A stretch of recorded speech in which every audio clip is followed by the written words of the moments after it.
నమస్తే అన్న. మళ్ళా రాజధాని పునఃప్రారంభం మోడీ గారు 2వ తారీఖున వస్తాను. ఏంది?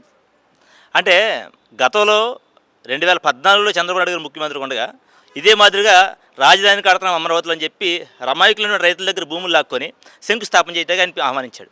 మోడీ గారు వచ్చి ఏం చేశాడంటే కొంత మట్టి అట్టుకొచ్చి ఈయనకి ఇచ్చేసి వెళ్ళిపోయాడు. అది అయిపోయింది అక్కడితో. ఇప్పుడు కొత్తగా మేము రాజధాని చేస్తామని చెప్పి కొంత భూసేకరణ అయితే అమాయకులైన రైతుల దగ్గర నుంచి తీసుకుంటూ ఉన్నారు. ఆయన మట్టు నీళ్ళు ఏదో పట్టుకు దీనికి ఇస్తాడు. ఆ అమరావతి పేరుతో కొన్ని కోట్ల రూపాయలని దండుకుని ఆ డిజిటలైజేషన్ వీడియోలు, ఏఐ వీడియోలు, ఎడిటింగ్ వీడియోలు చూపించి ప్రజలను మభ్యపెట్టేటువంటి ప్రయత్నం చేస్తున్నారు తప్ప రాజధాని అనేది చంద్రబాబు నాయుడు గారు కడతారనుకోవడం ఆంధ్రప్రదేశ్ ప్రజల యొక్క భ్రమ.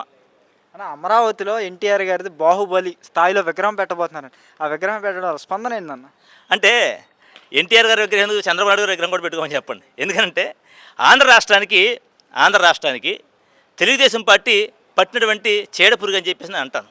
ఎందుకంటే ఇవాళ ఆంధ్ర రాష్ట్రంలో తెలుగుదేశం పార్టీ కూటమి ప్రభుత్వం అధికారంలోకి వచ్చిన తర్వాత ఇంతవరకు స్టిల్ ఒక్క సంక్షేమ పథకాన్ని కూడా అమలు చేయకుండా, వాళ్ళు ఇస్తున్నటువంటి హామీలు నెరవేర్చకుండా ఇదే మాదిరిగా విగ్రహాలు పెట్టుకుంటాం, లేకుంటే డిజిటలైజేషన్ చేస్తాం, గ్రాఫిక్లు చూపిస్తాం, అమరావతి పేరుతో శంకుస్థాపన చేస్తాం అని చెప్పేసి చాలా దుర్మార్గంగా ఈ విగ్రహాల మీద పెట్టిన కాన్సన్ట్రేషన్ ప్రజల మీద పెడితే కొంచెం పరిపాలన. గతంలో ఎప్పుడు ఎన్టీ రామారావు గారిని పట్టించుకున్న వ్యక్తి ఏంది మళ్ళీ నేను విగ్రహం పెడతా అంటున్నారు కదా, అది ఆఖరికి ఒక జిల్లాకు కూడా పేరు తీసుకురాలేదు అని చెప్పి మాట్లాడుకుంటున్నారు.